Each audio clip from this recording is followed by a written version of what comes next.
Did you know that the most beautiful woman in the world was also a genius inventor who laid the groundwork for the Wi-Fi you're reusing right now? Let's talk about the incredible Hedy Lamarr. In the 1940s, while captivating audiences on the silver screen with her stunning glamour, Hedy was secretly working on something revolutionary. Frustrated that enemy forces could easily jam radio-controlled torpedoes, she co-invented a frequency-hopping system. This brilliant concept, which rapidly switches signal frequencies, was decades ahead of its time. It became the foundation for modern technologies like Wi-Fi, GPS, and Bluetooth. She was the ultimate combination of elegance and intellect, a true visionary whose mind was as captivating as her on-screen presence. What a legend! Thanks for watching. If you enjoyed this, please like, subscribe, and hit that notification bell for more amazing stories. Hello everyone and welcome back to our channel. Today we're journeying back to the golden age of Hollywood to talk about a star whose brilliance went far beyond the silver screen. We're talking about Hedy Lamarr, a woman often called the most beautiful woman in film. But that title, while flattering, became a gilded cage.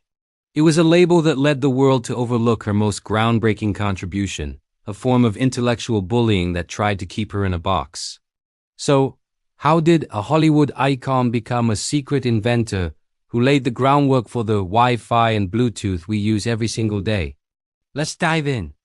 Born Hedwig Kiesler in Vienna, Austria, she was a prodigy from a young age. Her father would take her on long walks, explaining the inner workings of everything from streetcars to printing presses, sparking a lifelong curiosity. She was fascinated by technology and innovation. But the world was more interested in her face than her mind.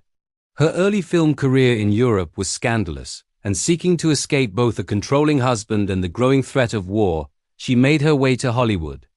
There, MGM studio head Louis B. Mayer rebranded her as Hedy Lamarr.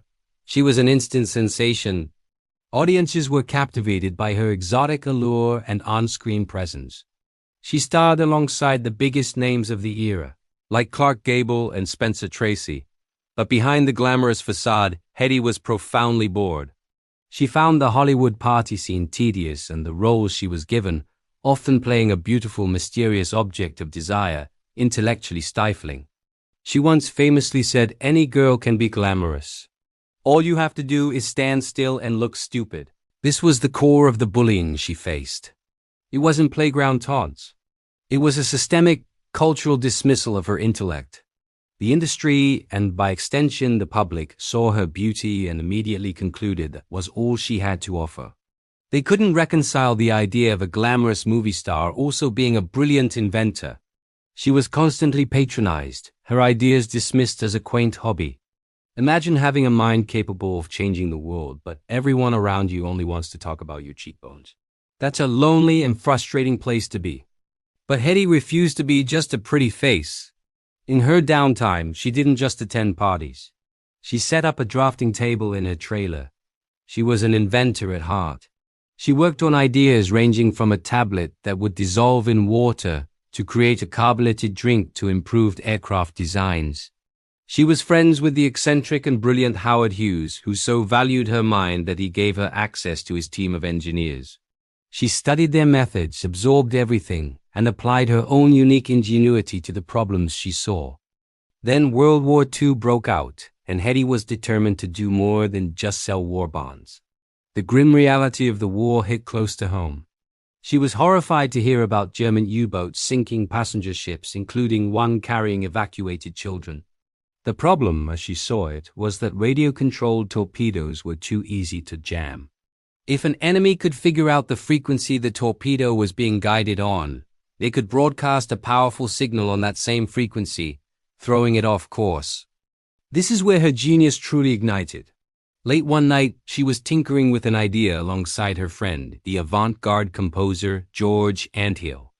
Antheil was known for his wild compositions, including one that required synchronizing 16-player pianos. As they discussed the problem, a light bulb went off. What if you could make the radio signal guiding the torpedo jump from one frequency to another rapidly and randomly? Like a player piano jumping between notes. If the transmitter in the ship and the receiver in the torpedo were perfectly synchronized, They could hop between frequencies together. An enemy trying to jam the signal would only hear a brief blip of information before it vanished and reappeared on a totally different, unpredictable frequency. It would be impossible to block. They called it frequency hopping. Together, Hetty and George meticulously drafted their invention. They secured a patent for their secret communication system in 1942 and, filled with patriotic duty, offered it to the U.S. Navy for free. And what was the Navy's response? They essentially patted her on the head and told her she'd be more useful selling war bonds. They dismissed the idea, unable to believe that a beautiful actress could have conceived of such a sophisticated piece of military technology. They filed the patent away and told her to stick to what she knew, being glamorous. This was perhaps the most blatant act of intellectual bullying she ever faced. Her groundbreaking, potentially war-altering invention was shelved, not because it was flawed, but because of who she was. The Navy couldn't see past the movie star. Hetty was heartbroken. She did as they asked, raising millions for the war effort using her fame, but her most valuable contribution was left to gather dust. For decades, her patent remained a secret. Hetty's Hollywood career eventually faded, as all do. She went through a series of difficult marriages and personal struggles, becoming increasingly reclusive. The world remembered her as a film legend, a face from a bygone era. Her contribution to science was completely forgotten, if it was ever truly known at all. The very technology she pioneered was eventually implemented by the military years later during the Cuban Missile Crisis. But her name was never mentioned.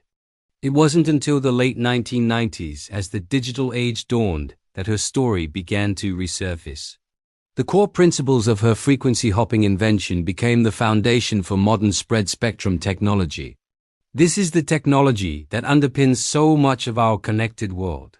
Wi-Fi, Bluetooth, GPS, and countless other wireless communication systems all owe a debt to that idea she cooked up with a composer late one night.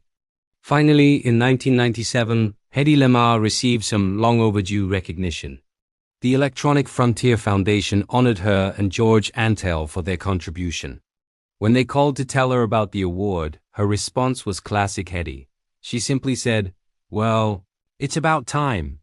She never made a single cent from her invention, an invention now worth billions. But for her, it was never about the money. It was about being seen for who she truly was, not just a star, but a brilliant mind. Hedy Lamarr's story is a powerful lesson.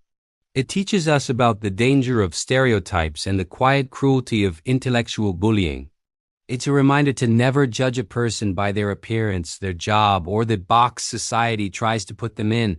Brilliance can be found in the most unexpected places. Her legacy isn't just in the classic films she made or the Wi-Fi signal you're probably using to watch this video. Her true legacy is a story of resilience, of a woman who refused to let the world's limited imagination dim her own extraordinary light. She proved that you can be both glamorous and a genius. Thank you so much for watching. If you found Hedy's story as inspiring as we do, please hit that like button and subscribe to our channel for more stories about the hidden figures who shaped our world. Let us know in the comments what you think about Hedy's incredible life. We'll see you in the next one.